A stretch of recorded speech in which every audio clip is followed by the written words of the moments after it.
আসসালামু আলাইকুম everyone, welcome to my fourth blog. আজকে হচ্ছে ফ্রাইডে আর বাইরে প্রচণ্ড রোদ আর গরম। তাও এই রোদ আর গরমকে পাত্তা না দিয়ে আমরা চলে গেলাম মুভি দেখতে। আর যেহেতু লাবিবা অনেক দিন পর পর সিরাজগঞ্জ থেকে আসে, তাই ও আসলে আমরা একটু না একটু বাইরে বের হই। তো এবারও আবদার করলো যে ও মুভি দেখবে, অ্যান্ড গেস হোয়াট, কোন মুভিটাও দেখতে চাইছে। তো মুভিটা হচ্ছে ক্রু। মুভিটা কিন্তু আমি অলরেডি একবার দেখে ফেলছি, বাট যেহেতু লাবিবা মুভিটা দেখবেই তাই আর মানা করলাম না। বাট ট্রাস্ট মি, আগে আমার মুভিটা তেমন না লাগলেও এবার কিন্তু আমরা অনেক এনজয় করছি। থেমে থেমে আমরা হাসছি আর হাসছি পুরো মুভির টাইমে। তো যা বুঝলাম, ফ্রেন্ডদের নিয়ে যা দেখবো তাই মজা। একসাথে কোনো একটা মুভি দেখার মধ্যে সত্যি মজাটাই আলাদা।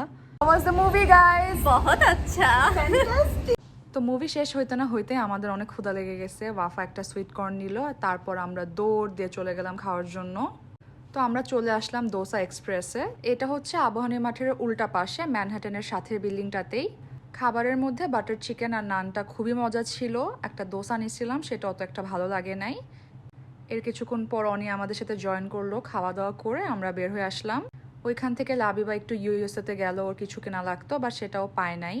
তারপর আমরা কিছুক্ষণ ঘোরাঘুরি করে লাবিবার বাসায় চলে গেছি।